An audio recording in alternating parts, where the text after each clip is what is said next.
A Princesinha, A Little Princess, 1905, Frances Hodgson Burnett. Narração Silvia Vale. Capítulo 1. Sarah.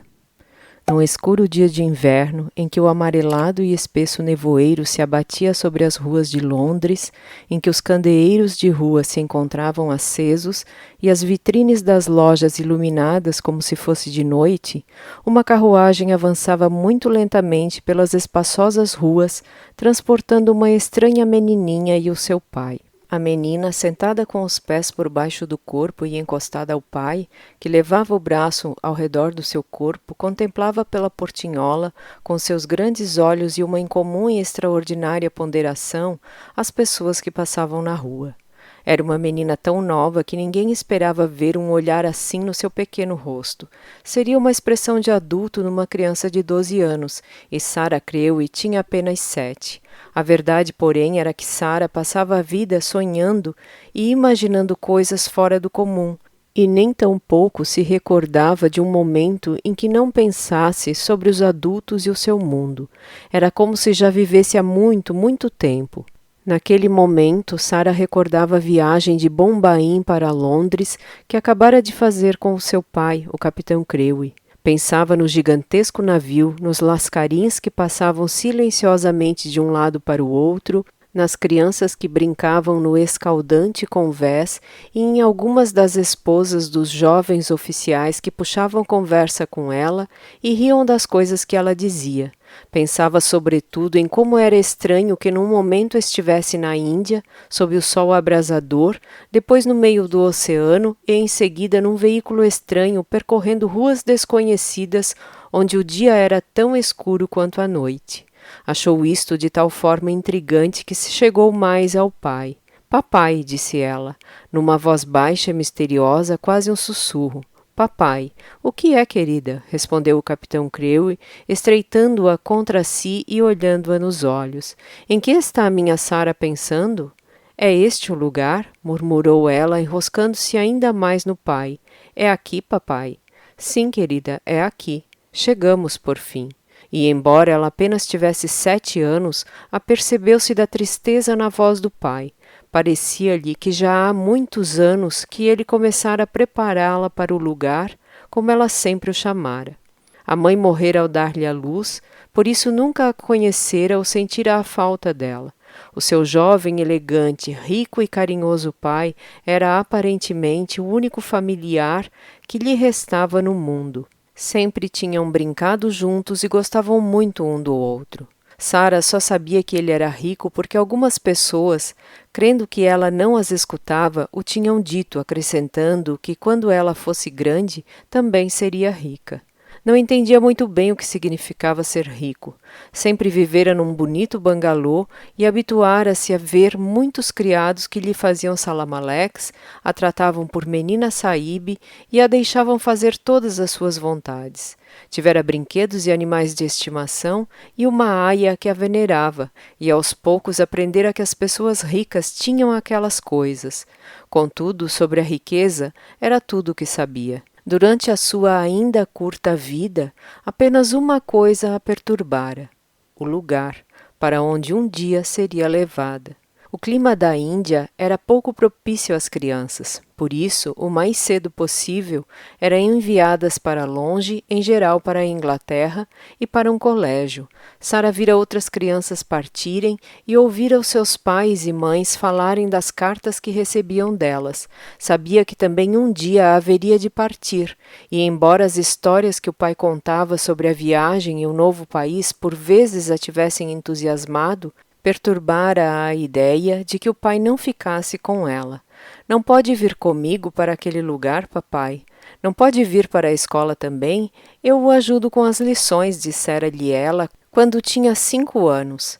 Não terás de ficar lá durante muito tempo, querida.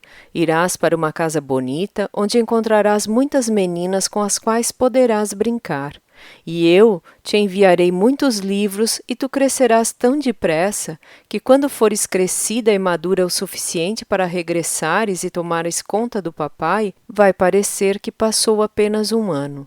Era uma ideia que lhe agradava, cuidar da casa do pai, andar a cavalo com ele e sentar-se à cabeceira da sua mesa quando ele desse jantares, conversar com ele e ler os seus livros. Era o que mais queria no mundo. E se para isso tinha de se separar do pai e partir para aquele lugar na Inglaterra, então teria de se conformar com a partida. Não se interessava muito por outras meninas, mas se tivesse muitos livros, estes seriam o seu consolo. Gostava de livros acima de tudo e a verdade era que estava sempre inventando histórias sobre coisas magníficas. Por vezes relatava as histórias também ao pai e ele as apreciava tanto quanto ela. Nesse caso, já que aqui estamos, o melhor é resignarmos-nos, concluiu ela num tom carinhoso. O capitão Crewe riu do discurso antiquado da filha e beijou-a. Embora se esforçasse por dissimulá-lo, não estava nem um pouco conformado com a separação. A sua pequena e rara Sara fora a sua companhia durante todos aqueles anos, e o capitão estava certo de que se sentiria muito só quando, de regresso à Índia, entrasse no seu bangalô sabendo que aquela pequena figura de vestido branco não correria ao seu encontro para recebê-lo. Por isso apertou-a mais contra si, ao mesmo tempo que o cabriolé chegava à grande e apagada praça em que se erguia o edifício que constituía o seu destino. Era uma casa sem qualquer interesse, grande e de tijolos encarnados, igual às restantes que daquele lado da rua tinham sido construídas. A única diferença é que na porta da frente havia uma reluzente placa de cobre com letras pretas gravadas. Miss Minchin, Colégio para Meninas. Já chegamos, Sara, anunciou o capitão Crewe, esforçando-se por soar animado. Ajudou-a então a descer do cabriolé, subiram os degraus e tocaram a campainha. Nos tempos que se seguiram, ocorreria muitas vezes a Sara que, de alguma forma, a casa era o retrato de Miss Minchin. Apesar de respeitável e bem arrumada, tudo nela era feio. As grandes poltronas pareciam ter ossos duros sob o estofo. No vestíbulo, tudo tinha um ar severo e polido, até mesmo as faces rosadas da lua cheia que servia de mostrador ao grande relógio de canto. A sala de visitas, na qual foram convidados a entrar, exibia um tapete com um padrão quadrangular, as cadeiras eram angulosas e um pesado relógio de mármore decorava a pesada cornija da lareira, igualmente em mármore. Depois de se sentar numa das duras cadeiras de mogno, Sara lançou um dos seus olhares rápidos a tudo o que a cercava. Não gosto disto, papai, mas creio que os soldados, mesmo os mais corajosos, também não gostam de ir para a guerra, declarou ela. O capitão Crewe não pôde deixar de rir do comentário da filha. Era um homem jovem e alegre e nunca se cansava de ouvir as tiradas singulares de Sara. Oh, minha pequena Sara, que vai ser de mim quando não tiver ninguém para me dizer coisas tão sensatas? Não existe ninguém tão sensato e sério como tu. Mas por que é que as coisas sérias o fazem rir? Perguntou Sara. Porque as dizes de uma forma muito engraçada, explicou ele, rindo ainda mais. De repente, lançou os braços em redor dela e beijou-a com muita força, parando de imediato de rir. Os seus olhos pareciam marejados de lágrimas. Foi nesse momento que Miss Minchin entrou na sala. Sara achou-a um reflexo da casa, pomposa e monótona, respeitável e feia. Os seus olhos eram grandes, frios e inexpressivos. O sorriso largo, frio e impassível acentuou-se quando viu Sara e o capitão Crewe. Escutara muitas coisas interessantes sobre o jovem capitão da boca da senhora que recomendara a sua escola para ele. Entre outras coisas, ficara sabendo que ele era muito rico e que estava disposto a gastar muito dinheiro com a filha. Será um imenso privilégio assegurar a educação de tão linda e promissora criança, capitão Crewe. Lady Meredith falou-me da sua rara inteligência. Uma criança inteligente é um verdadeiro tesouro numa escola como a minha, disse Miss Minchin, pegando na mão de Sara e afagando-a. Sara manteve-se imóvel, com os olhos fixos no rosto de Miss Minchin. Como de costume, o seu cérebro era atravessado por uma variedade de pensamentos. Por que diz ela que sou uma criança bonita? Perguntava-se Sara. Não sou nem um pouco bonita. A neta do coronel Grange, Isobel, ela sim é bonita. Faz covinhas nas bochechas rosadas e tem o cabelo comprido da cor do ouro. Eu tenho cabelo curto e preto e olhos cinza esverdeados.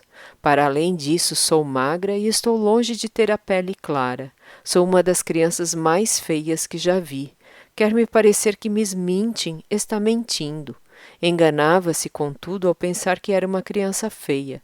Não se parecia, é certo, com Isobel Grange, que fora a beldade do regimento, mas era possuidora de um encanto muito próprio. Era uma menina esguia, ágil, alta para sua idade e tinha um rosto bastante atraente e expressivo. O cabelo negro e forte apenas encaracolava nas pontas. Os olhos, de um cinzento esverdeado, eram grandes e espantosos, com longas pestanas negras, e embora a cor dos mesmos pudesse desagradar a Sara, muita gente a apreciava. Não obstante, acreditava firmemente que era uma menina feia e não ficou nem um pouco embevecida com a lisonja de Miss Minchin. Eu estaria mentindo se dissesse que ela era bonita, pensou ainda Sara, e saberia que estava faltando com a verdade. Creio bem que, à minha maneira, sou tão feia quanto ela, porque ela afirmou semelhante coisa. Mais tarde, depois de ter conhecido melhor Miss Minchin, teve a resposta à sua pergunta. Descobriu que ela dizia exatamente a mesma coisa a todos os pais que matriculavam as filhas na sua escola. Sara deixou-se ficar junto ao pai enquanto ele e Miss Minchin conversavam. Fora trazida para aquele colégio porque as duas filhas de Lady Meredith tinham sido educadas ali, e o capitão Crewe respeitava muito a experiência de Lady Meredith. Sara iria desfrutar de maiores privilégios do que as demais alunas. Teria um bonito quarto e uma salinha só para si, um pônei, uma carruagem e uma criada para fazer as vezes da aia que fora sua ama na Índia. Não estou nem um pouco ansioso em relação à educação dela, garantiu o capitão Crewe, com uma das suas risadas bem dispostas e segurando na pequena mão de Sara. A dificuldade será impedi-la de aprender demais e demasiado depressa. Passa a vida com o nariz enfiado nos livros, e não os lê, Miss Minchin. Devora-os como se fosse um pequeno lobo e não uma menina.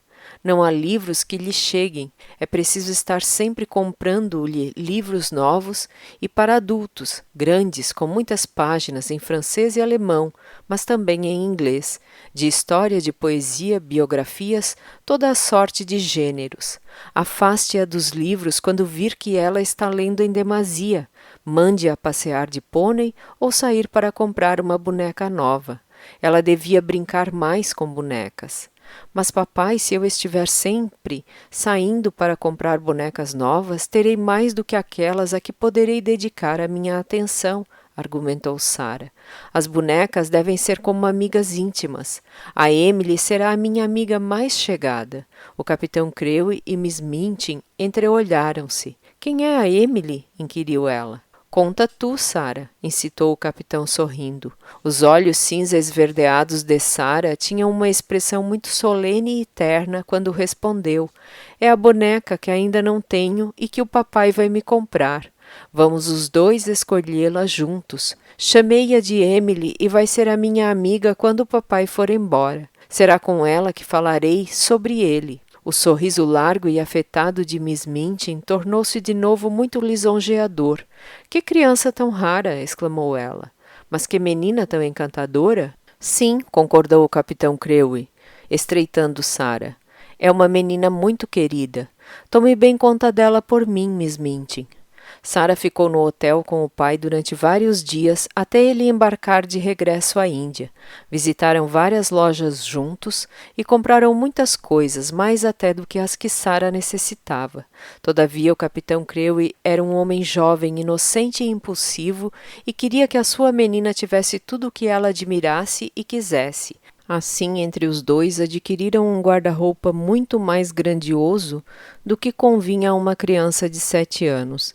Incluía vestidos de veludo guarnecidos com peles, vestidos de rendas e outros de bordados, chapéus com compridas penas de avestruz, casacos e regalos de arminho e caixas de minúsculas luvas, lenços de assoar e meias, numa tal abundância que as jovens atrás dos balcões sussurravam umas para as outras que a estranha menina de olhar solene devia ser, no mínimo, uma princesa de um país estrangeiro, talvez a filha de um rajá indiano. Por fim encontraram Emily, não sem antes percorrerem variadas lojas de brinquedos e examinarem uma grande quantidade de bonecas. Não quero que se assemelhe a uma boneca, quero que pareça que me escuta quando falo com ela. Sabe, papai, o problema com as bonecas? E inclinou a cabeça para um lado com um ar pensativo. É que dão a ideia de que nunca nos escutam. Assim viram bonecas grandes e bonecas pequenas, bonecas com olhos pretos e bonecas com olhos azuis, com caracóis castanhos e tranças louras, bonecas vestidas e bonecas sem roupa. Se quando a encontrar ela não tiver roupa, podemos levá-la a uma modista e mandar fazer-lhe vestidos sob medida, que ficam sempre melhor, comentou Sara. Depois de uma série de desapontamentos, decidiram seguir a pé para verem melhor as vitrines, deixando a carruagem que passou a segui-los. Tinham passado por 2 ou 3 estabelecimentos, sem entrar, quando ao se aproximarem de uma loja pequena, Sara se sobressaltou de repente e agarrou o braço do pai. — "Ó, papai, ali está a Emily! — exclamou. As suas faces ruborizaram-se e a expressão que lhe aflorou aos olhos cinza esverdeados foi a de quem acabara de reconhecer alguém próximo e muito estimado. — Está à nossa espera, papai. Vamos ter com ela. — Oh, meu Deus, talvez devêssemos ter alguém que nos apresentasse, disse o capitão Crewe. — O papai me apresenta a ela e eu a apresento ao papai, decidiu Sara. Reconheci-a como a Emily assim que a avistei, por isso talvez ela também tenha me reconhecido. Talvez a tivesse reconhecido de fato. Tinha certamente um olhar muito inteligente quando Sara a pegou. Era uma boneca grande, mas não a ponto de ser difícil de transportar. O seu cabelo castanho dourado encaracolava quase de forma natural, pendendo como um manto ao redor dos ombros, e os olhos de um cintilante e límpido azul acinzentado exibiam espessas pestanas verdadeiras, não as habituais linhas pintadas. — Não há dúvida de que é a Emily, papai, garantiu Sara, segurando a boneca ao colo e contemplando-lhe o rosto. Emily foi então comprada e levada a uma loja de roupa para crianças, onde lhe foram tiradas as medidas para um guarda-roupa tão suntuoso quanto o de Sara. Teria também vestidos de renda, de veludo e musselina, chapéus, casacos e roupa de baixo rendada, luvas, lenços e peles. Quero que ela pareça uma criança que tem uma mãe extremosa. A mãe dela serei eu, e ela será a minha companhia, explicou Sara.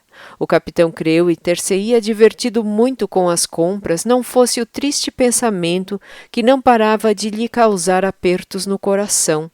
Tudo aquilo significava que iria separar-se da sua querida e única menina. Nessa noite, levantou-se da cama e pôs-se a contemplar Sara, que dormia com Emily nos braços. O seu cabelo preto espalhava-se pela almofada, misturando-se com as madeixas castanho-douradas de Emily. Ambas tinham camisas, de noite, com adornos de renda e compridos cílios que repousavam sobre as suas bochechas. Emily parecia-se de tal forma com uma criança que o capitão Crewe se alegrou com a sua presença, suspirou profundamente e alisou com a mão o bigode com uma expressão juvenil. — Que tristeza, minha pequena Sara, disse para si mesmo. Nem imagina como o papai vai sentir a tua falta. No dia seguinte, levou-a para a casa de Miss Minchin e lá a deixou.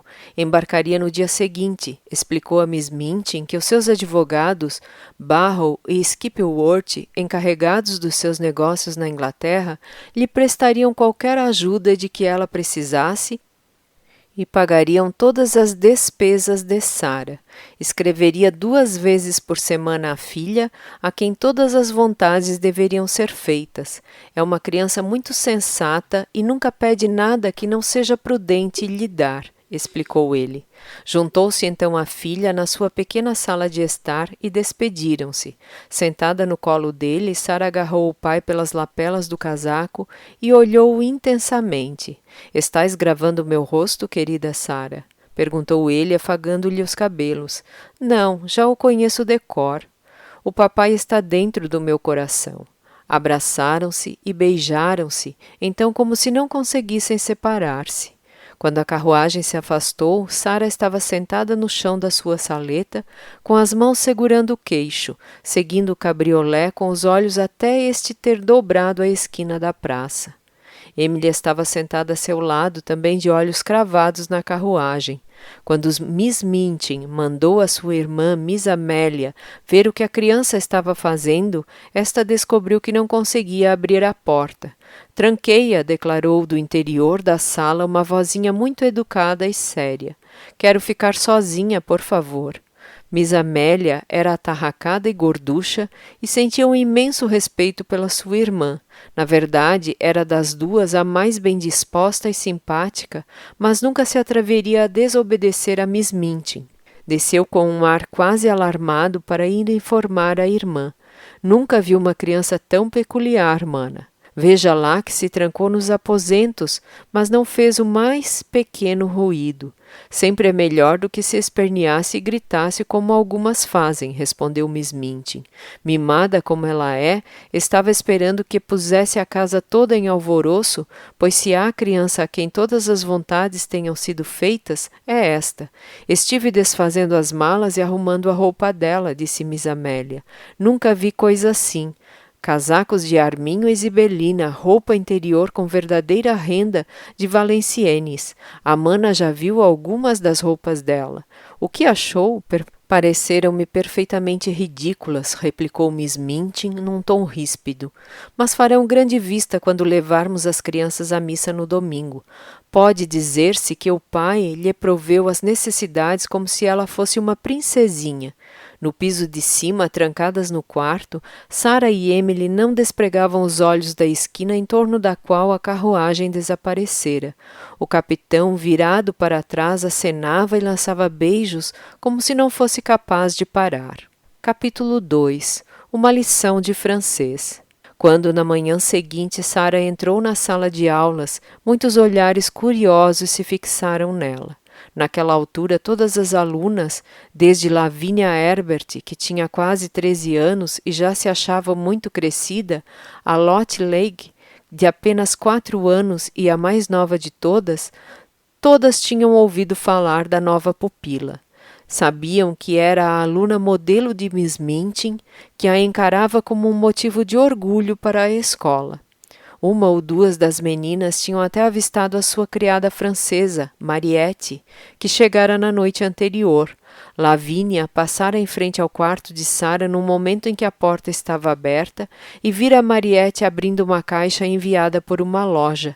Estava abarrotada de vestidos com babados e mais babados de renda.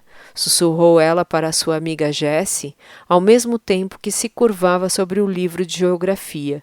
Ouvi Miss Minchin dizer a Miss Amélia que as roupas dela, de tão pomposas, chegavam a ser ridículas para uma criança. A minha mãe diz que as crianças devem se vestir com simplicidade.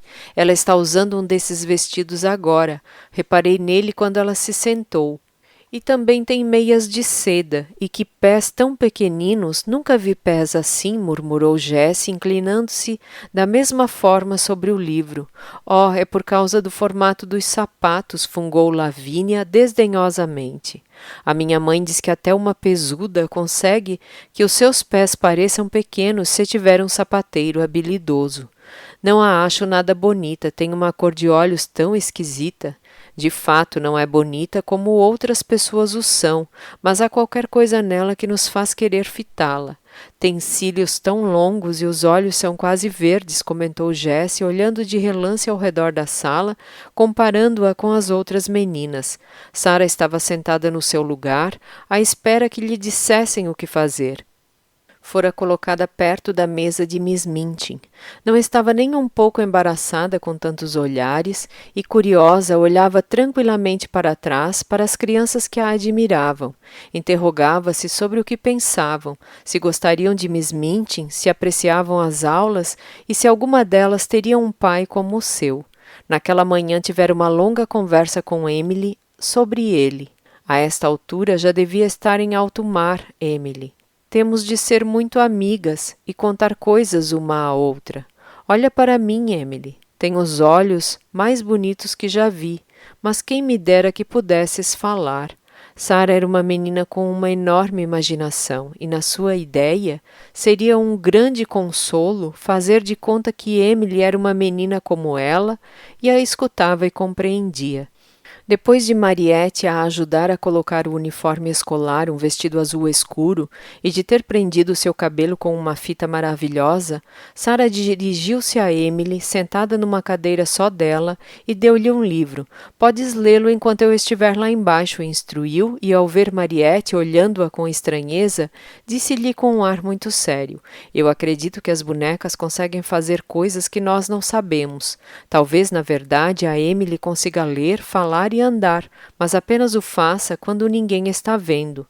É esse o seu segredo. Se as pessoas soubessem que as bonecas conseguem fazer coisas, as obrigariam a trabalhar. Assim, talvez elas tenham, entre todas combinado, manter isso em segredo. Se permanecermos aqui, a Emily limitar-se-á a ficar ali sentada, fixando o vazio. Mas se sairmos, talvez ela se ponha a ler e a olhar a rua pela janela. Então, se ouvir alguma de nós regressar, correrá de volta para a cadeira e fará de conta que esteve ali o tempo todo. Como ela é engraçada, disse Mariette para si mesma, e quando desceu contou o sucedido a uma das criadas. Começara já a se deixar cativar por aquela estranha menina de modos educados e com uma expressão tão inteligente. Já tinha tomado conta de outras crianças que não eram tão educadas. Tinha um modo encantador e amável de dizer por favor, Mariette, ou obrigada, Mariette. Segundo esta contou às criadas, Sarah agradecia-lhe como se estivesse dirigindo-se a uma senhora. Ela parece uma princesa, comentou Mariette. Estava muito contente com a sua nova patroa e com o seu cargo. Depois de uns minutos, sentada na sala de aulas, sendo alvo dos olhares das colegas, Sarah viu Miss Minchin ocupar o seu lugar e bater no tampo da mesa para chamar a atenção das alunas. Meninas, deixem-me apresentar a sua nova colega, disse ela. Todas as crianças se puseram de pé e Sarah seguiu-lhes o exemplo. Espero que sejam amáveis para com Miss Crewe, que acabou de chegar, vinda de muito longe, da Índia para ser exata. Assim que as aulas terminarem, por favor se apresentem e conversem com ela. As alunas curvaram-se cerimoniosamente e Sarah fez uma pequena mesura. No final, voltaram-se a sentar. Sarah, venha aqui, ordenou Miss Minchin no seu tom profissional, enquanto folheava um livro que tinha em cima da sua mesa. Sarah obedeceu e dirigiu-se a ela. Uma vez que o seu pai contratou uma criada francesa para você, entendo que o desejo dele seja que você faça um estudo mais aprofundado da língua francesa. Sarah ficou um pouco embaraçada. Penso que a contratou porque achou que eu iria gostar dela, Miss Minchin. Creio que você, menina, tenha sido demasiado mimada e por isso imagine que as coisas são feitas apenas para lhe agradar. Na minha opinião, o seu pai desejava que você aprendesse francês, argumentou Miss Minchin de imediato, com um sorriso meio azedo. Se Sarah fosse mais velha ou menos escrupulosa em relação ao respeito e educação que se deve demonstrar pelos adultos, teria se explicado em poucas palavras. Sendo como era, sentiu-se enrubescer. Miss Minchin era uma pessoa muito severa e imponente, e parecia tão certa de que Sarah nada sabia de francês, que esta achou que seria quase grosseiro da sua parte contradizê-la. A verdade era que Sarah não se recordava de uma época em que não soubesse francês. A sua mãe era francesa e o pai, grande apreciador da língua, falara muitas vezes com a filha quando esta era ainda pequenina. Assim, desde cedo, Sarah escutara e se familiarizara com o francês. Bom, eu, na verdade, nunca aprendi francês, mas, começou ela, um pouco envergonhada, tentando explicar-se. Uma das maiores contrariedades de Miss Minchin era precisamente não falar francês, fato humilhante e irritante que tentava a todo custo ocultar. Em consequência, não tinha qualquer intenção de discutir o assunto, sujeitando-se a um interrogatório por parte de uma nova aluna. Basta, disse ela com um certo azedume. Se não aprendeu, deverá começar de imediato. O professor Monsieur Dufarge virá daqui a uns minutos. Vá folheando este livro enquanto ele não chega. Com as faces ardendo, Sarah regressou ao seu lugar e abriu o livro. Olhou para a primeira página com um ar sério. Sabia que seria incorreto sorrir e estava decidida a não ser mal educada, mas era muito estranho ver-se obrigada a estudar uma página que lhe ensinava que le père queria dizer o pai e la mère significava a mãe. Miss Minchin observou-a. Parece-me contrariada, Sarah. Lamento que não goste da ideia de aprender francês, referiu ela. Pelo contrário, aprecio muito, mas, respondeu Sarah, fazendo nova tentativa de se explicar. Não devemos dizer mas quando nos ordenam que façamos alguma coisa. Volte a concentrar-se no livro. Interrompeu Miss Minchin, repreendendo-a. Foi o que Sarah fez e não sorriu, nem quando descobriu que le fils significava o filho e le frère era o mesmo que o irmão. Quando Monsieur Dufarge chegar, ele compreenderá, pensou Sarah. Monsieur Dufarge apareceu pouco tempo depois. Era um senhor francês de meia idade, amável e inteligente, e fez um ar muito interessado quando observou Sarah tentando educadamente parecer absorta no livro de vocabulário que tinha à sua frente. Tem uma aluna nova para mim, madame? Perguntou ele a Miss Minchin. O pai dela, o capitão Crewe, está ansioso porque a menina comece a aprender a língua. Mas creio que ela, por embirração, não está muito disposta a aprendê-la, explicou Miss Minchin. Lamento muito sabê-lo, mademoiselle, disse ele num tom amável para Sarah. Talvez quando começarmos a estudá-la juntos, consiga fazer-lhe ver que é uma língua encantadora. A pequena Sarah pôs-se de pé. Mal compreendida, começava a sentir-se desesperada. Ergueu para Monsieur Dufarge os seus olhos grandes, cinza esverdeados, inocentes e cativantes. Sabia que ele entenderia assim que ela falasse. Começou a explicar, num francês perfeito e fluente, que Miss Minchin não compreendera o que ela dissera. Não aprendera francês formalmente, a partir de livros, mas o seu pai e outras pessoas sempre tinham falado com ela em francês, e ela começara a ler e a escrever nesse idioma da mesma forma que começara a fazê-lo em inglês. O seu pai adorava o francês e ela também. A sua querida mãe, que morrera quando ela nascera, era francesa. Teria todo o prazer em aprender tudo o que Monsieur Dufarge quisesse ensinar-lhe, e o que tentara explicar a Miss Minchin fora de que já sabia todas as palavras daquele livro, e mostrou-o ao professor. Ao escutá-la falar, Miss Minchin estremeceu e pôs-se a fitá-la por cima dos óculos com um ar de grande indignação. Monsieur Dufarge esboçou um sorriso de satisfação. Escutar aquela bonita voz infantil falar a sua língua materna de forma tão natural e encantadora era como se estivesse na sua pátria, que tão distante lhe parecia nos dias escuros e de nevoeiro. Quando ela terminou, tirou-lhe o livro das mãos com um ar quase afetuoso, mas foi a Miss Minchin que se dirigiu. Ah, madame, não lhe poderei ensinar grande coisa. Ela não aprendeu francês, ela é francesa. O seu sotaque é magnífico. Devia ter-me dito, reclamou Miss Minchin, mortificada, virando-se para Sarah. Eu tentei, talvez não tenha começado da melhor forma. Miss Minchin sabia que ela tentara e que não fora culpa sua não ter sido autorizada a explicar-se. Ao dar-se conta de que as outras alunas os escutavam e de que Lavínia e Jessie davam risadinhas por trás das suas gramáticas de francês, ficou furiosa. Silêncio, meninas. Não quero ouvir nem um pio, ordenou num tom severo, batendo no tampo da mesa, e a partir daquele momento começou a sentir rancor em relação à sua aluna modelo. Capítulo 3. Ermengarde. Naquela primeira manhã, quando Sarah se sentou frente a Miss Minchin, consciente de que toda a sala tinha os olhos cravados nela, não tardou a reparar numa menina mais ou menos da sua idade que a contemplava atentamente com um par de olhos azul claros e bastante monótonos. Era uma criança gorducha e com um ar pouco inteligente, mas possuidora de uma pequena boca que parecia fazer beicinho. Usava o cabelo louro, claro como linho, numa trança bem apertada, atada com uma fita. Enrolara a trança em torno do pescoço e, com os cotovelos na carteira, mordia a ponta da fita enquanto contemplava com espanto a nova aluna.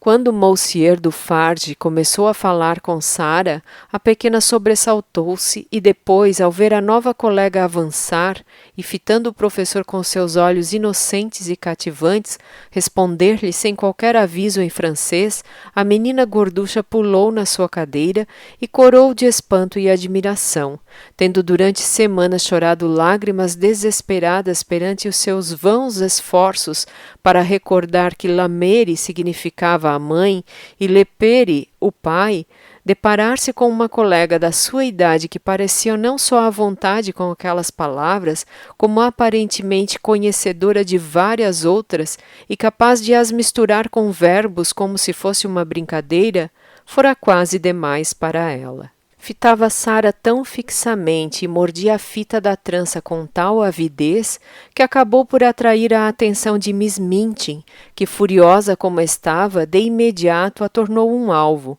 Miss St. John, que modos são esses? Cotovelos para baixo, tire já a fita da boca e sente-se direita.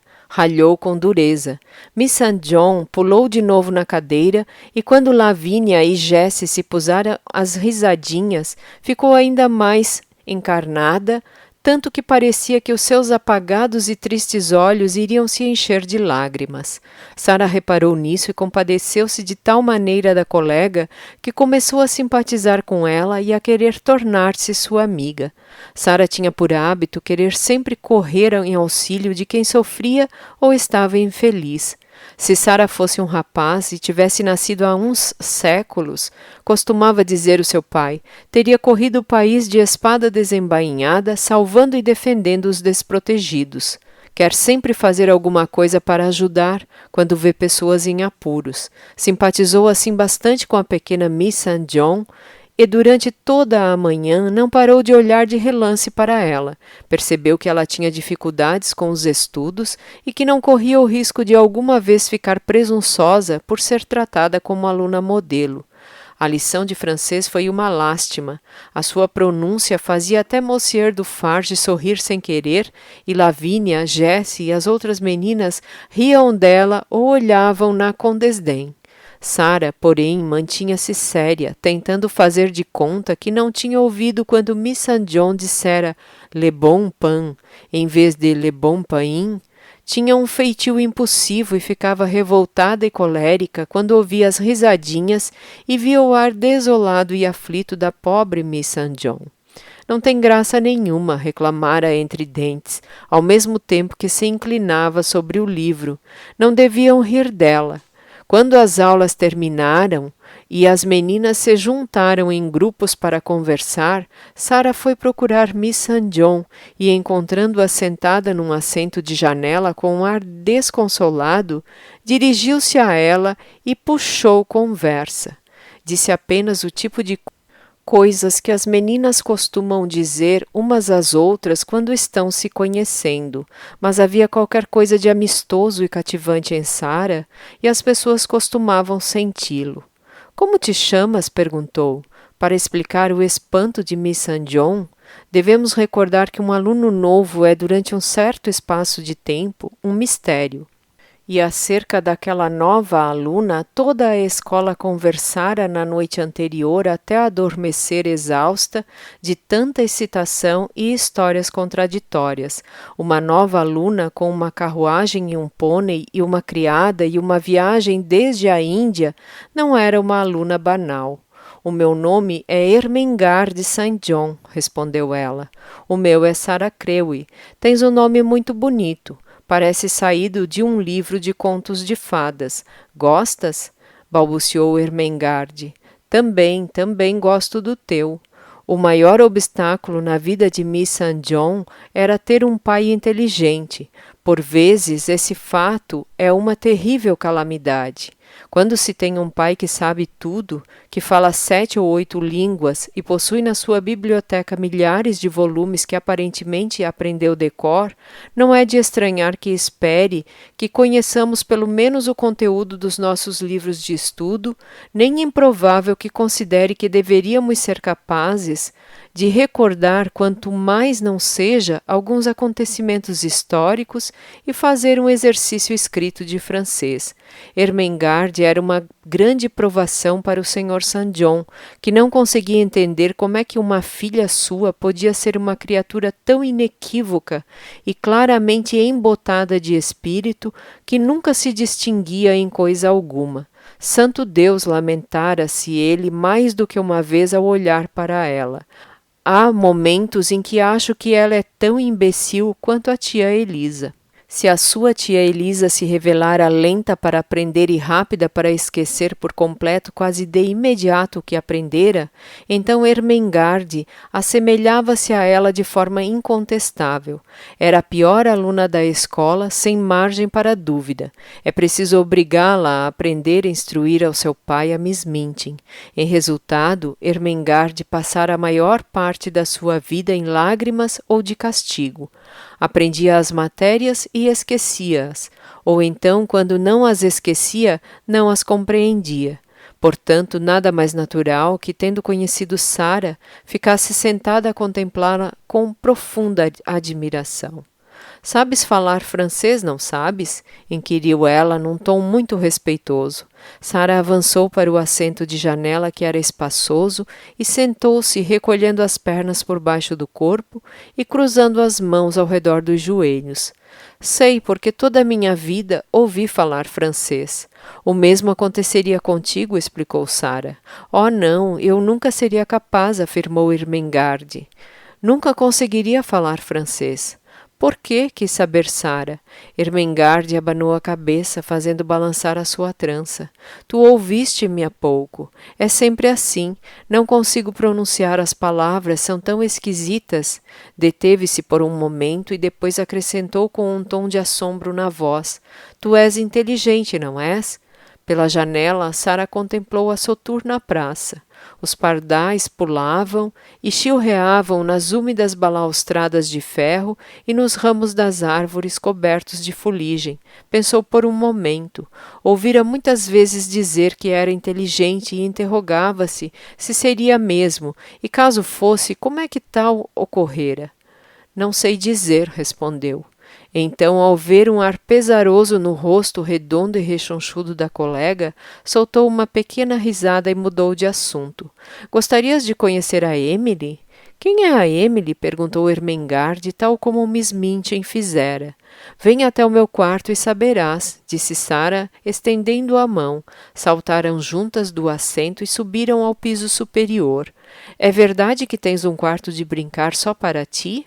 Sussurrou Ermengarde enquanto atravessavam o vestíbulo. Sim, o papai pediu um quarto de brincar para mim porque quando eu brinco invento histórias e conto-as a mim mesma e não gosto que outras pessoas me ouçam. Estraga a brincadeira. Tinham, entretanto, chegado ao corredor que conduzia ao quarto de Sarah. Ao escutá-la, Ermengarde estacou, esbugalhando os olhos e respirando com esforço. Inventas histórias? E consegues fazer isso além de falar francês? Sério? Sarah olhou para ela surpreendida. Qualquer pessoa pode inventar uma história. Nunca experimentaste? Indagou. Para avisar, apertou a mão de Ermengarde, sussurrando: Vamos nos aproximar da porta sem fazer barulho e depois eu a abro de repente. Talvez a consigamos surpreender. O seu tom era meio brincalhão, mas o olhar revelava um brilho misterioso e esperançoso que fascinou Ermengarde, embora não fizesse a mais pequena ideia do que a colega queria dizer ou de quem ela queria surpreender, ou mesmo por que motivo desejava fazer. Fosse o que fosse, Ermengarde tinha a certeza de que seria uma coisa muito emocionante. Assim, muito entusiasmada, seguiu a amiga na ponta dos pés pelo corredor abaixo. Não fizeram qualquer ruído até chegarem à porta. Então, de súbito, Sara rodou a maçaneta e abriu a porta de par em par, revelando um quarto muito arrumado e silencioso, com uma lareira acesa e uma magnífica boneca sentada numa cadeira junto à claridade do fogo, aparentemente lendo um livro.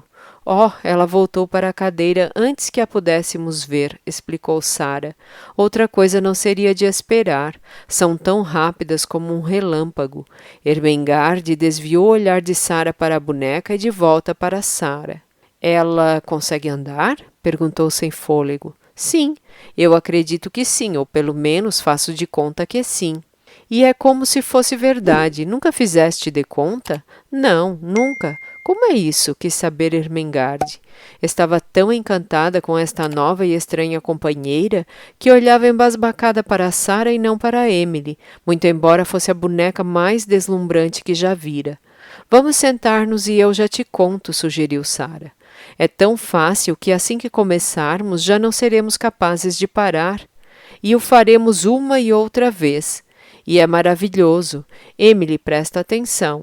Esta é a Ermengarde St. John. Ermengarde, apresento-te a Emily. Gostarias de pegar a Emily no colo? Oh, posso, verdade? Ela é linda. E Emily foi colocada nos braços de Ermengarde. Nunca na sua curta e monótona vida, Miss St. John sonhara em passar uma hora como a que desfrutou com a nova e estranha colega, até ouvirem a campainha que as chamava para o lanche e serem obrigadas a descer. Sentada no tapete em frente à lareira, com os seus olhos esverdeados cintilando e as faces rosadas, contou-lhe coisas muito singulares. Contou histórias da sua viagem e histórias da Índia, mas o que mais fascinou Ermengarde foi a imaginação de Sara, a ideia que ela tinha de que as bonecas podiam andar e falar e fazer tudo o que quisessem quando não havia pessoas por perto, mantendo os seus poderes em segredo e regressando aos seus lugares com a velocidade de um relâmpago quando pressentiam a chegada de alguém. Nós não temos essa capacidade. É uma espécie de magia, sabes? Concluiu Sara com um ar muito sério.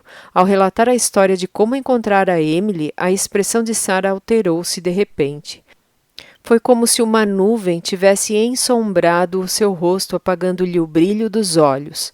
Inspirou tão bruscamente que produziu um som estranho e lamentoso, quase um gemido, e a seguir cerrou os lábios com força, como se estivesse decidida a fazer ou a não fazer determinada coisa. Ocorreu a Ermengarde que, se a sua colega fosse como as outras meninas, talvez tivesse desatado a soluçar e a chorar, mas não foi o que aconteceu. Sentes alguma dor? Arriscou Ermengarde. Ao fim de um momento, Sara respondeu: Sim, mas não é no corpo. Depois acrescentou uma coisa em voz baixa que se esforçou por manter firme. Amas o teu pai mais do que qualquer outra coisa no mundo inteiro? Ermengarde deixou pender o queixo. Sabia que não seria próprio de uma menina respeitável que frequentava um seleto colégio afirmar que nunca lhe ocorrera que fosse possível amar o seu pai, que tudo faria para evitar ser deixada sozinha na companhia dele durante 10 minutos. Estava, portanto, muito embaraçada. Raras vezes o vejo. Passo o tempo na biblioteca, lendo, gaguejou ela. Eu amo o meu acima de tudo no mundo. É essa a minha dor. Ele foi embora, disse Sara. Deitou a cabeça nos joelhos, unidos e levantados, e deixou-se ficar sentada muito quieta por uns minutos. Vai desatar a chorar, pensou Ermengarde receosa. Sara não chorou. Os caracóis pretos e curtos caíram-lhe ao redor das orelhas e ela manteve-se imóvel. Falou então sem levantar a cabeça. Prometi-lhe que seria valente e pretendo cumprir esta promessa. Temos de ser capazes de suportar as adversidades. Imagina o que os soldados têm de tolerar. O meu pai é um soldado. Se houvesse uma guerra, ele teria que aguentar as marchas, a sede e talvez ferimentos graves, e eu tenho a certeza de que nunca se queixaria, que da boca dele não sairia nenhum lamento. Ermengarde não podia deixar de fitar a sua amiga, era tão espantosa e diferente de toda a gente. Sentia que começava a desenvolver uma adoração por ela. Sara levantou então a cabeça e sacudiu os caracóis, esboçando um estranho sorriso. Se continuar a falar sem parar e a contar coisas da minha imaginação, suportarei melhor a ausência dele. Não a esquecerei, mas sempre a tolerarei melhor. Ermengarde não percebeu por que razão sentia um nó na garganta e os olhos arderam, como se estivessem cheios de lágrimas. A Lavínia e a Jessie são melhores amigas, comentou num tom meio rouco. Gostaria que nós duas pudéssemos ser amigas também. Queres ser a minha melhor amiga? Tu és inteligente e eu sou a garota mais imbecil da escola, mas... gosto tanto de ti. Fico muito contente com isso e grata. Sim, vamos ser amigas. E sabes que mais? Um súbito brilho iluminou o olhar de Sara. Vou te ajudar com as lições de francês. Capítulo 4. Lotte. Se Sara fosse uma criança diferente, a vida que desfrutou no colégio de Miss Minchin durante os anos que se seguiram em nada lhe teria sido benéfica. Era tratada mais como uma distinta convidada do estabelecimento de ensino do que como uma mera aluna. Se fosse uma menina teimosa, autoritária, talvez se tivesse tornado insuportável devido a tanta lisonja e mimo. Se fosse uma criança indolente, não teria aprendido nada. No seu íntimo, Miss Minchin não gostava dela, mas era uma mulher demasiado materialista para fazer ou dizer o que quer que fosse que levasse uma aluna tão preciosa a desejar abandonar a escola. Sabia muito bem que se Sara escrevesse ao seu pai para lhe dizer que estava desconfortável e infeliz, o capitão Crewe a tiraria de imediato da escola.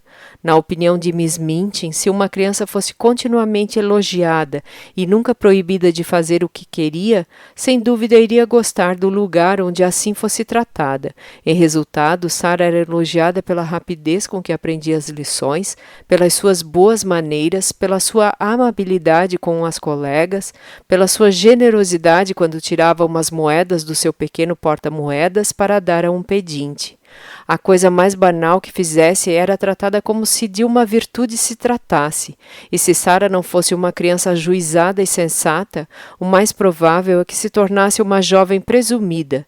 Contudo, conhecia-se muito bem e tinha perfeita noção das circunstâncias que a rodeavam. De vez em quando, à medida que o tempo lá ia avançando, falava destas coisas com Ermengarde.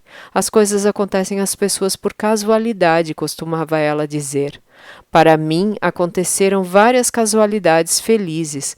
Por acaso, sempre gostei de estudar e de livros e nunca tive dificuldade em recordar-me das coisas quando as aprendia. Por sorte, tive um pai maravilhoso, amável e inteligente e que pôde me dar tudo o que eu queria.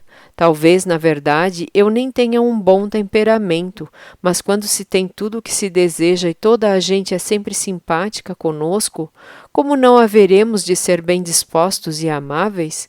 Não sei como é que alguma vez vou descobrir se sou mesmo uma criança gentil e correta ou desagradável e maldosa. Se eu for uma pessoa horrível, ninguém nunca saberá, porque nunca me deparo com contrariedades, aventou ela com um ar sério.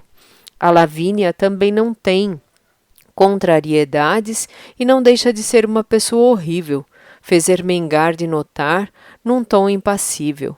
Sara esfregou a ponta do nariz enquanto pensava no assunto. Bom, talvez seja porque está crescendo, concluiu ela por fim, caridosamente, por ter escutado Miss Amélia comentar que Lavínia estava crescendo tão depressa que isso estaria afetando sua saúde e seu temperamento. Lavínia era uma criança rancorosa, tinha ciúmes desmesurados de Sara, pois até a chegada desta sentira-se a líder da escola. Tal liderança devia-se ao fato de conseguir ser muito desagradável quando os seus ditames não eram seguidos. Tiranizava as crianças mais novas e assumia ares de importância com as da sua idade. Era bastante bonita e costumava ser a aluna mais bem vestida quando saíam para passear. Até Sara ter aparecido com os seus casacos de veludo, agasalhos de zibelina e penas de avestruz, sendo conduzida por Miss Minchin na frente do cortejo. No início, isso fora um duro golpe para Lavínia, mas com o tempo tornara-se notório que Sara era também uma líder, não porque fosse uma tirana, mas sim por nunca o ser. Certa vez Jessie enfurecera sua melhor amiga ao dizer com sinceridade: "Honra seja feita, a Sara Crewe não é nem um pouco vaidosa, e bem sabemos que teria motivos para o ser, Lave. Penso que eu mesma não conseguiria evitar de ser, apenas um pouco, se tivesse tantas coisas bonitas e me dispensassem assim tantas atenções. É chocante a forma como Miss Minchin a exibe quando temos visitas no colégio. A Sarinha tem de vir à sala de estar para conversar com a senhora Musgrave acerca da Índia", parodiou Lavínia numa das suas imitações de Miss Minchin. "A nossa Sarinha tem de falar francês com Lady Pitkin. O sotaque dela é perfeito. Não foi aqui no colégio que ela aprendeu o francês, portanto não percebo que tenha assim de tão especial. Ela mesma afirma que nem o aprendeu, que fala francês porque sempre escutou o seu pai falar. E quanto ao pai dela, não me parece que ser um oficial do exército indiano o torne assim tão notável. Bom, ele já matou tigres, pelo menos aquele ao qual foi retirada a pele que a Sara tem no seu quarto", argumentou Jessie. "É por isso que gosta tanto dela. Deita-se em cima da pele e acaricia-lhe a cabeça falando-lhe como se fosse um gato. Está sempre com patetices. A minha mãe diz que aquela mania que ela tem de fazer de conta não é coisa boa e que quando crescer se tornará uma excêntrica", resmungou Lavínia. Era bem verdade que Sara nunca se mostrava vaidosa. Era uma criança amável e partilhava generosamente todos os seus privilégios e pertences com as demais. As mais pequenas, habituadas a ser desdenhadas e enxotadas pelas mais velhas, de 10 e 12 anos, nunca vertiam uma lágrima por culpa da mais invejada de todas as alunas. Sara era muito maternal e quando alguma menina caía e esfolava os joelhos, corria a ajudá-la e a consolá-la, encontrando no bolso um bombom ou qualquer outra coisa que a tranquilizasse. Nunca empurrava as colegas mais novas ou aludia à sua idade como forma de humilhação. "Quando se tem 4 anos, tem-se 4 anos", dissera ela severamente a Lavínia, numa ocasião em que esta, é preciso que se diga, esbofeteara Lote e lhe chamara fedelho, mas no ano seguinte ter-se-á 5, depois 6, e só faltarão 14 para se ter 20. "Valha-me Deus, sabemos fazer contas de cabeça", atroçou Lavínia. Não havia como negar que 14 mais 6 eram 20, e essa era uma idade com a qual as mais audazes mal se atreviam a sonhar. Assim, as alunas mais novas adoravam Sara e mais do que uma vez haviam sido convidadas para tomar chá no seu quarto, tendo nessas ocasiões brincado com Emily e usado o serviço de chá da boneca, o que tinha flores azuis e xícaras que levavam uma quantidade generosa de chá, fraco e muito adocicado. Nenhuma delas alguma vez vira um serviço de chá de brincar tão bonito. A partir desse momento, Sara começara a ser considerada como uma deusa e uma rainha pela turma infantil. Lotte Legge venerava a tal ponto que, se não fosse Sara uma pessoa maternal, a teria achado maçante. Lotte fora enviada para a escola por um pai jovem e volúvel que não sabia o que fazer com ela. A mãe morrera, e como desde a primeira hora de vida, a menina fora tratada como uma boneca ou um animal de estimação muito mimado, tornara-se uma criança insuportável. Quando queria alguma coisa ou não queria qualquer coisa, chorava e berrava. E como queria sempre o que não podia ter e não queria o que era melhor para ela, era raro que a sua vozinha estridente em pranto não fosse escutada numa ou noutra parte da casa. De alguma forma misteriosa, talvez tivesse escutado alguns adultos falando sobre isso logo depois da morte da sua mãe. Lot descobrira que uma criança que perde a mãe deve ser alvo de pena e de muita atenção, e transformara isso na sua arma mais poderosa, que usava constantemente. A primeira vez que Sara notara a menina fora numa manhã em que, ao passar por uma saleta, escutou Miss Mintin e Miss Amélia tentando reprimir o choro zangado da criança, que evidentemente se recusava a ser silenciada, e o fazia com tal veemência que Miss Mintin se via quase obrigada a gritar de uma forma severa e solene para se fazer ouvir. "Está chorando por quê?" perguntou quase aos gritos. "Oh, oh, oh, não tenho mamã", escutou Sara. "Oh, Lot, pare com isso, querida. Não chore. Vá lá, não chore", gritou Miss Amélia. "Oh, oh, oh, oh, não tenho mãezinha", berrava Lot tempestuosamente. "Precisava era de uns açoites. Não tarda nada, vou buscar a vergasta." "Que criança mal comportada", reclamou Miss Minty. Lot berrou ainda mais com força. Miss Amélia começou a chorar. A voz de Miss Minty tornou-se feroz, vociferante. De repente, de um pulo, indignada e imponente, levantou-se da cadeira e abandonou a saleta, deixando Miss Amélia cuidando do assunto. No vestíbulo, Sara interrogava-se sobre se deveria entrar na sala, uma vez que já conversara com Lot e talvez conseguisse acalmá-la. Quando Miss Mintin abandonou a sala, se deparou com ela ali e fez um ar muito desagradado.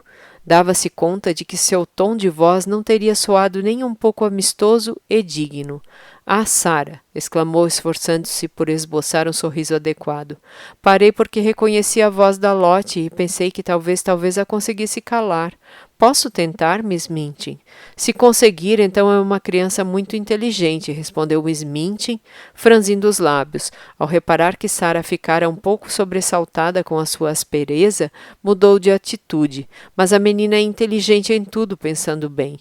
Atrevo-me mesmo a dizer que certamente será capaz. Vá, entre", disse ela no seu tom adulador.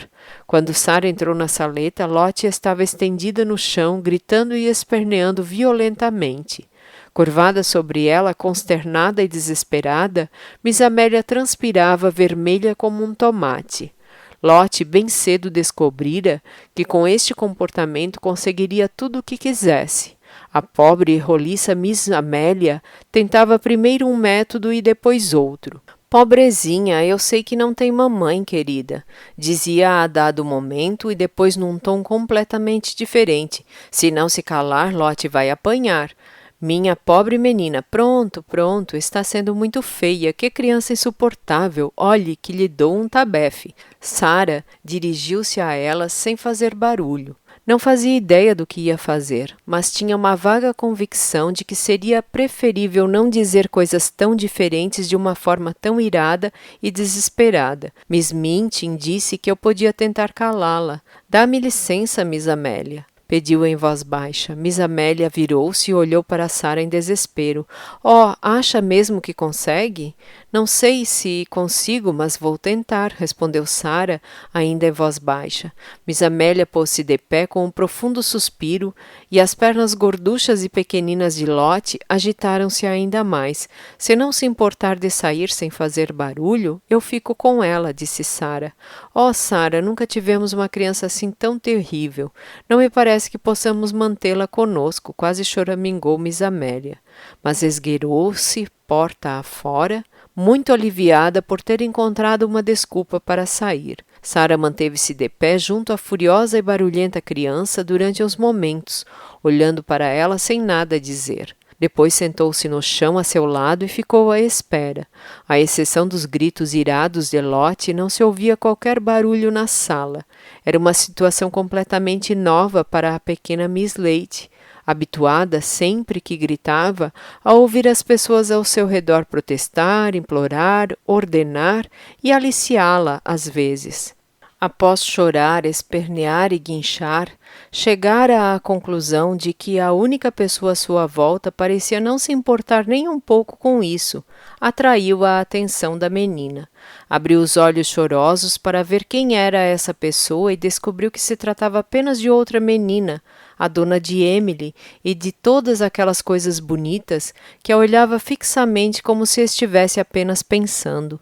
Tendo cessado a sua birra por uns segundos para constatar tudo aquilo, Lot considerou que seria melhor retomar a gritaria, mas o silêncio na sala e a expressão calma e interessada de Sarah fez com que o primeiro grito lhe saísse muito pouco conveniente. "Não tenho mãezinha",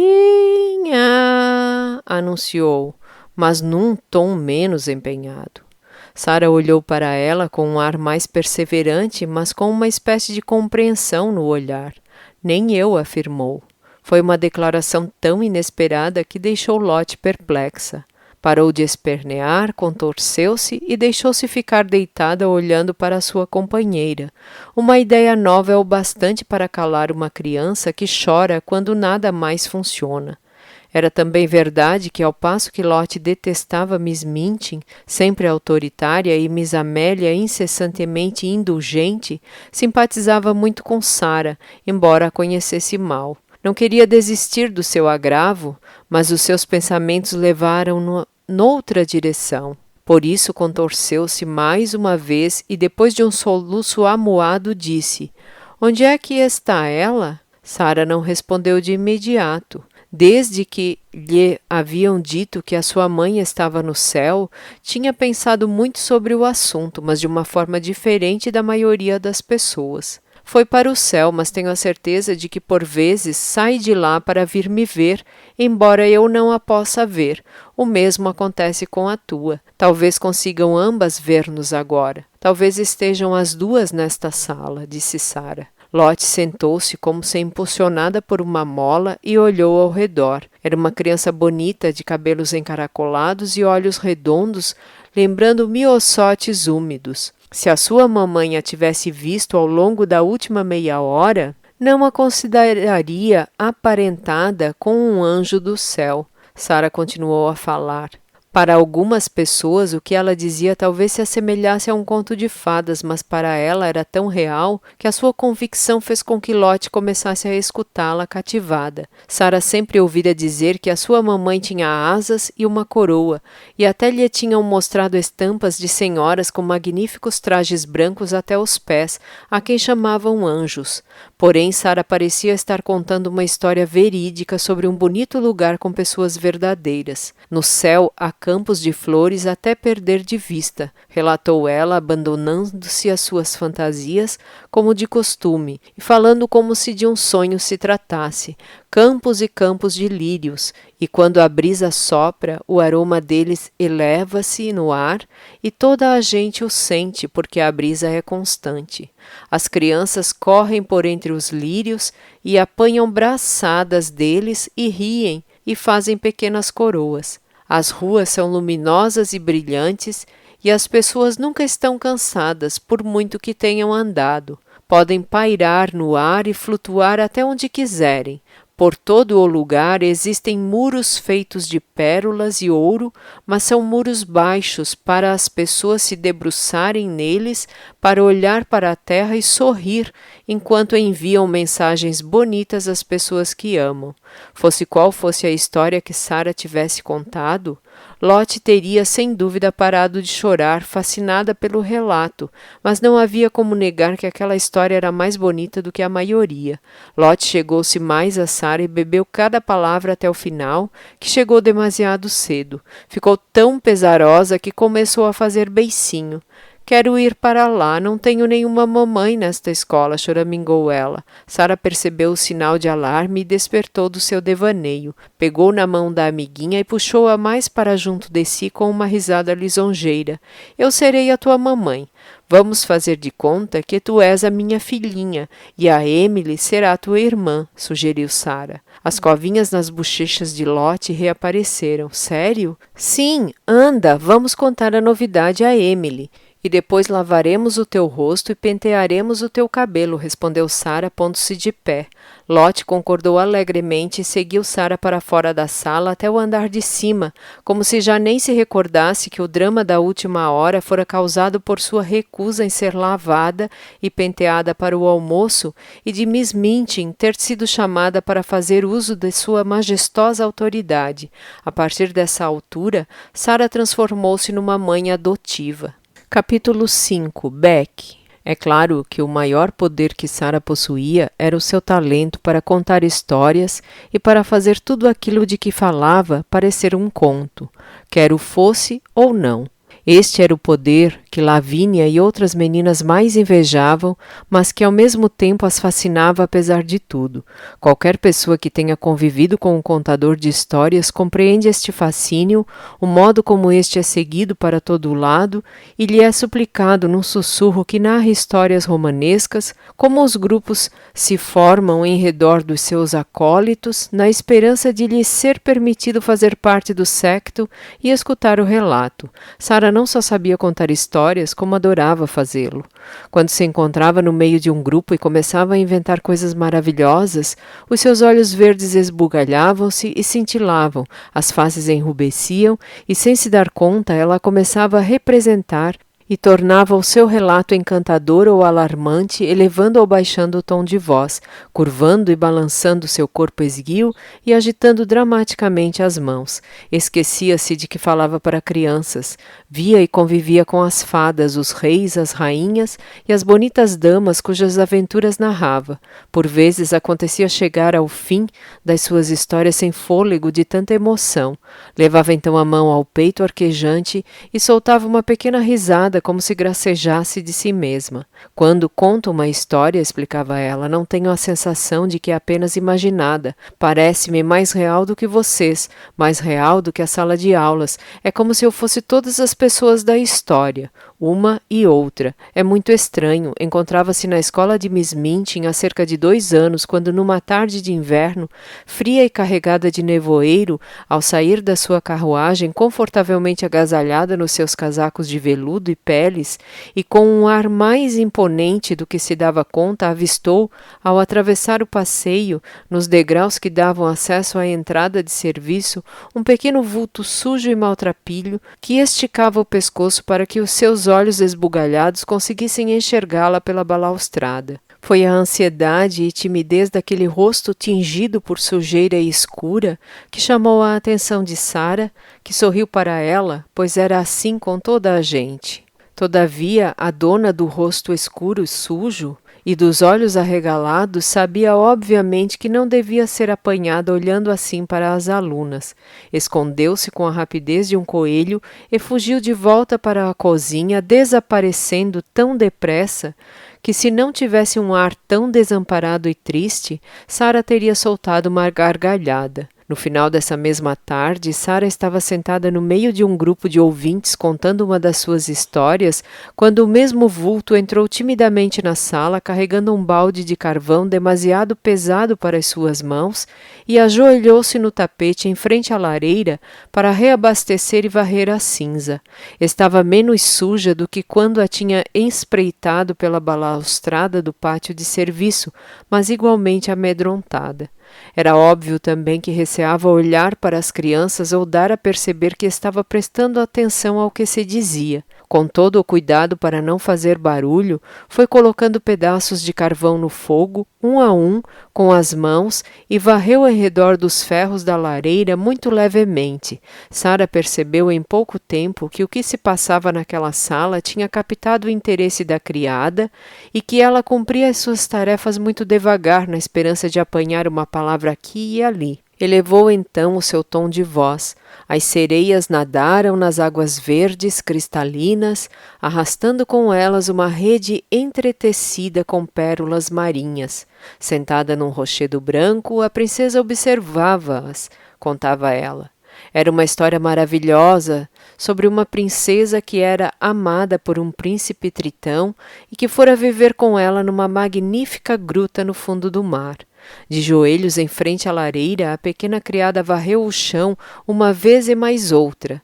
Tendo cumprido a mesma tarefa 2 vezes, varreu uma terceira, e enquanto varria, a melodia da história cativou-a, de tal modo que tombou sob o seu feitiço e se esqueceu de que não devia estar escutando, esquecendo também todo o resto. Sentou-se sobre os calcanhares com a vassoura imóvel, pendendo-lhe dos dedos. A voz da contadora de histórias transportou-a para grutas sinuosas sob o mar, iluminadas por uma luz azul muito suave e com o chão coberto de areia dourada. Estranhas flores e ervas marinhas balançavam ao redor dela e ao longe ouvia-se uma música muito delicada que alguém cantava. A vassoura escapou-lhe então das mãos ásperas do trabalho e Lavínia Herbert virou a cabeça. Aquela criada estava escutando, declarou. A culpada apanhou a vassoura e pôs-se de pé num ápice. Agarrando no balde de carvão, escapuliu-se da sala como um coelho assustado. A atitude de Lavínia irritou Sara. Eu sabia que ela estava ouvindo. Qual é o mal? Lavínia empinou o nariz com toda a elegância. Bom, não sei se a tua mãe gostaria que contasses histórias a criadas, mas eu sei que a minha não gostaria que eu o fizesse. A minha mãe não se importaria nem um pouco, com certeza. Ela sabe que as histórias são de toda a gente, argumentou Sara, afetando uma expressão como se tivesse feito um esforço por se recordar. Lavínia retorquiu. Pensava que a tua mãe tinha morrido. Como pode ela saber o que quer que seja? Achas então que ela não sabe nada? Perguntou Sara num tom bastante inflexível. Quando queria, sabia dar à sua voz um tom implacável. A mamãe da Sara sabe tudo, intrometeu-se Lotte. A minha mamãe também, só que a Sara é a minha mamãe aqui na escola. A minha outra mãe, que está no céu, também sabe tudo. As ruas lá brilham e há muitos campos de lírios, e toda a gente os pode apanhar. A Sara conta-me isto quando me coloca para deitar. Ah, andas inventando histórias sobre o céu, exclamou Lavínia escandalizada. Há muitas histórias magníficas na Bíblia, basta ires ver. Como é que sabes que as minhas são inventadas? Uma coisa te posso afirmar, respondeu-lhe Sara com um tom muito pouco angelical. Nunca descobrirás se o são ou não, se não fores mais amável para as pessoas do que és agora. Vamos, Lotte. E virando as costas, abandonou a sala, esperando conseguir ainda avistar a pequena criada em algum lugar. No entanto, ao chegar ao corredor, já nem vestígios dela viu. Quem é a mocinha que trata das lareiras? Perguntou Sara a Mariette naquela noite. Esta lançou-se numa elaborada descrição. Ah, a menina das lareiras, mademoiselle Sara. Fazia muito bem em perguntar. Era uma desamparada criatura que acabara de ser admitida para o cargo de criada da copa, muito embora, para além disso, também fizesse todo o resto. Engraxava botas e limpava os fogões, carregava baldes de carvão escada acima e escada abaixo, esfregava os assoalhos e limpava as janelas, e era o pau-mandado de toda a gente. Tinha 14 anos, mas estava tão atrasada no crescimento que mais parecia ter 12. A própria Mariette se apiedava dela. Era uma menina tão tímida que se alguém conversasse com ela, ficava muito assustada e os olhos quase lhe saltavam das órbitas. Como se chama ela? Perguntou Sara, que se sentara à mesa com o queixo apoiado nas mãos, escutando com toda a atenção o discurso de Mariette. O seu nome era Beck. Mariette ouvia todos ordenando. Beck faz isto, Beck faz aquilo, a cada 5 minutos. Sara deixou-se ficar durante algum tempo contemplando o fogo e pensando em Beck, depois que Mariette se retirou. Inventou de imediato uma história na qual Beck era a heroína maltratada e injustiçada. Tinha a sensação de que ela não comia o suficiente, pois até o seu olhar era ávido. Desejava voltar a vê-la, mas embora a avistasse de vez em quando carregando coisas para todo o lado, a criada parecia sempre tão apressada ou receosa de ser vista que era impossível falar com ela. Umas semanas mais tarde, uma outra tarde de nevoeiro, Ao entrar na sua sala de estar, deparou-se com uma inesperada cena. Na sua poltrona preferida, frente à lareira, Beck, com uma tisna de carvão no nariz e várias no avental, a touca soltando-se da cabeça e um balde de carvão vazio no chão a seus pés, dormia profundamente, vencida pela fadiga que excedera a resistência do seu trabalhador e jovem corpo. Fora-lhe ordenado que preparasse os quartos para a noite. Eram muitos e ela passara o dia todo correndo de um lado para outro. Deixara os aposentos de Sara por último. Não eram como os outros, simples e despojados. As demais alunas deviam contentar-se apenas com o essencial.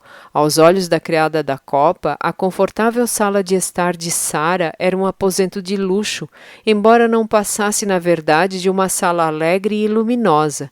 Porém, tinha quadros e livros e coisas curiosas trazidas da Índia. Havia um sofá e uma poltrona. Havia Emily sentada numa cadeira só dela, com o ar de deusa que presidia a tudo aquilo, e havia sempre um bom fogo ardendo na lareira e uma grelha bem polida. Beck guardara o quarto de Sara para o final da sua tarde de trabalho, porque a alegrava observar todas aquelas coisas bonitas e também porque esperava sempre conseguir sentar-se por uns minutinhos na poltrona e olhar ao redor, pensando na imensa sorte da criança que podia desfrutar de semelhantes aposentos, que nos dias de frio saía agasalhada com bonitos chapéus e casacos e que ela tentava avistar por entre a balaustrada da entrada de serviço. Naquela tarde, ao sentar-se na poltrona, as suas pequenas e doloridas pernas tinham experimentado uma sensação de alívio tão grande que parecera espalhar-se por todo o corpo, e o reconfortante calor da lareira tomara conta dela como um feitiço, até que, enquanto contemplava o incandescente carvão, o seu rosto tisnado esboçara um sorriso indolente, a cabeça começara a pender-lhe para a frente, sem que se desse por isso, as pálpebras tinham-se fechado e num instante estava dormindo. Não havia nem 10 minutos que estava ali quando Sara entrou, mas o seu sono era tão profundo como o da bela adormecida, enfeitiçada por um sono centenário. Todavia, a pobre Beck não se parecia nem um pouco com a bela adormecida. Assemelhava-se apenas a uma feia, atrofiada e extenuada criada da copa. Comparada com ela, poderia-se dizer que Sara era uma criatura de um outro mundo.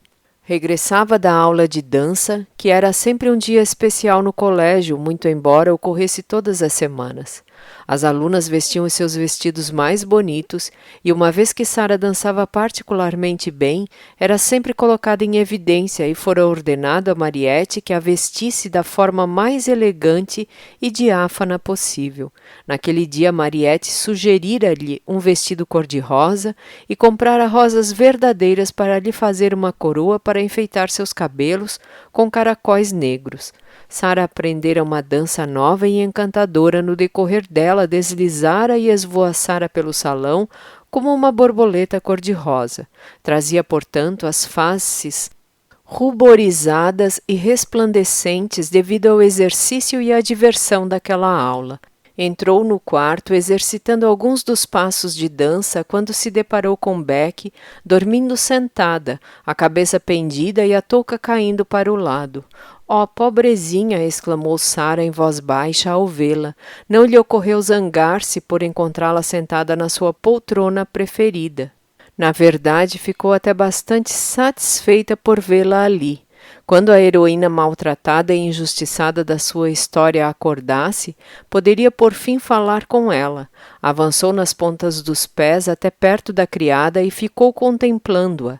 Beck deixou escapar um pequeno ronco, oxalá ela despertasse, pensou Sara. Não queria ser ela a acordá-la, mas Miss Minchin ficaria furiosa se descobrisse que ela estava aqui. Vou esperar uns minutinhos. Sentou-se na extremidade da mesa e ficou balançando as pernas, ataviadas de meias cor-de-rosa, e perguntando-se sobre o que devia fazer. Miss Amélia poderia entrar a qualquer momento e, nesse caso, Beck seria repreendida. Mas a pobre está tão cansada, argumentou consigo mesma.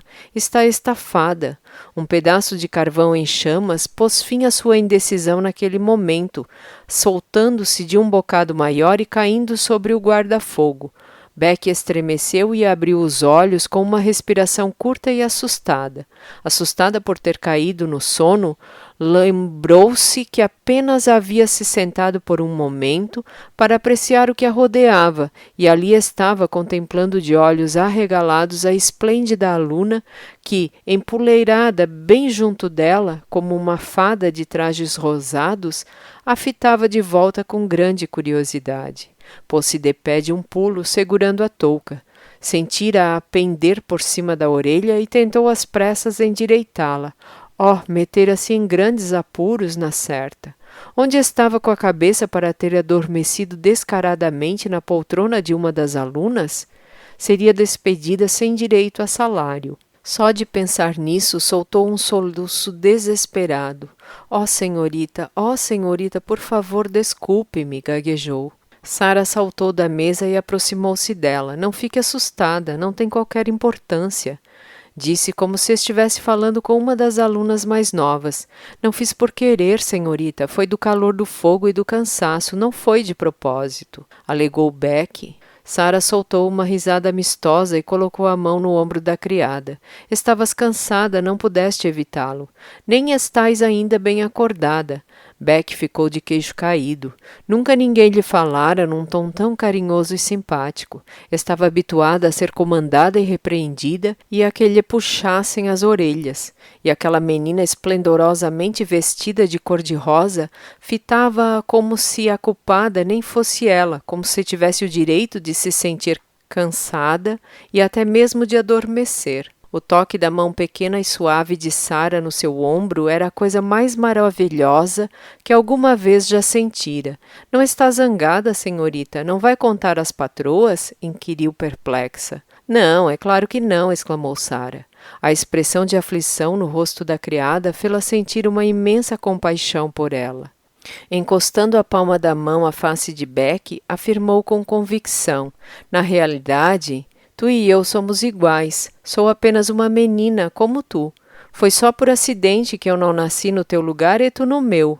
Beck não compreendeu nada do que Sara disse. A sua mente não conseguia alcançar o significado de pensamentos tão assombrosos e, além disso, um acidente para ela significava uma calamidade em que alguém era atropelado ou caía de uma escada e era levado para o hospital. Um acidente, senhorita? Inquiriu ela de modo respeitoso. Sim, garantiu Sara, olhando-a por um momento com um ar sonhador. Ao dar-se conta de que Beck não a entendera, falou noutro tom. Já fizeste as tuas tarefas? Podes ficar aqui mais uns minutos? Beck foi de novo apanhada desprevenida. Aqui, senhorita? Eu? Sara correu para a porta, abriu-a e olhou para um lado e para o outro. Não há ninguém por perto. Se já terminaste o que tinhas para fazer, talvez pudesses ficar um pouquinho mais. Estava pensando que talvez possas comer uma fatia de bolo. Os 10 minutos que se seguiram pareceram a Beck uma espécie de delírio. Sara abriu um armário e serviu-lhe uma enorme fatia de bolo, ficando toda contente ao vê-la devorando o doce com avidez. Falou, fez perguntas e riu até dos receios de Beck começarem a desaparecer, a ponto de, por uma vez ou duas, ela reunir coragem para fazer perguntas a Sara. Aquilo é, ousou ela, fitando o vestido cor-de-rosa com admiração. Aquilo ali é o seu melhor vestido de festa? É um dos meus vestidos de baile. Acho-o muito bonito. Gostas também? Respondeu Sara. Por uns segundos, Beck ficou quase sem palavras. Depois, com uma profunda reverência, disse: uma vez vi uma princesa. Estava no meio da multidão, frente a Covent Garden, vendo as pessoas que iam à ópera. Havia uma para a qual todos olhavam. As pessoas diziam umas para as outras: lá está a princesa. Era uma moça crescida, mas ia de cor-de-rosa da cabeça aos pés. Vestido, capa, flores, tudo. Lembrei-me dela assim que abri os olhos e a vi sentada na mesa, senhorita. A menina parecia mesmo ela. Já pensei muitas vezes que gostaria de ser uma princesa. Pergunto-me como seria. Creio que vou começar a fazer de conta que sou uma princesa, disse Sara numa voz pensativa. Beck contemplou-a com admiração e mais uma vez não compreendeu o que ela queria dizer. Sara abandonou então as suas reflexões para lhe fazer uma nova pergunta. Beck, no outro dia estavas escutando a história que eu contei? Estava sim, sei que não devia tê-lo feito, mas era tão bonita que não fui capaz de me conter, confessou Beck, um pouco alarmada de novo. Fiquei contente que tivesses escutado. Quem conta histórias gosta de as contar a pessoas que querem ouvir. Gostarias de ouvir o resto? Pela terceira vez, Beck ficou sem fôlego. Eu? Como se fosse uma aluna, senhorita? A história do príncipe e das sereias e tritões bebês que nadavam felizes com estrelas nos cabelos? Sara respondeu que sim com a cabeça. Agora não terás tempo para ouvi-la, mas se me disseres a que horas vens preparar o meu quarto, tentarei estar aqui para te contar um trecho todos os dias até a história chegar ao fim. É muito bonita e comprida e estou sempre acrescentando partes novas. Nesse caso, nem me importaria com o peso dos baldes de carvão ou com o que a cozinheira me fez, se pudesse ter isso em que pensar, exclamou Beck com devoção. E poderás. Contarei a história do princípio ao fim, prometeu Sara. Quando Beck regressou à cozinha, não era a mesma pessoa que cambaleara escadas acima, sobrecarregada pelo peso do balde de carvão. Levava uma fatia de bolo na algibeira e ia reanimada e reconfortada, mas não apenas por bolo e pelo calor da lareira. Uma outra coisa a deixara assim: Sara. Quando Beck partiu, Sara foi sentar-se no seu lugar preferido na ponta da mesa. Apoiou os pés numa cadeira, os cotovelos nos joelhos e o queixo nas mãos. Se fosse uma princesa verdadeira, poderia ser generosa com as pessoas, murmurou ela. Mas ainda que seja apenas uma princesa de faz de conta, posso inventar pequenas histórias para fazer por elas. Coisas como esta que fiz pela Beck. Ela ficou muito feliz por ter sido generosa com a criada. Farei de conta que fazer coisas de que as pessoas gostam é espalhar generosidade.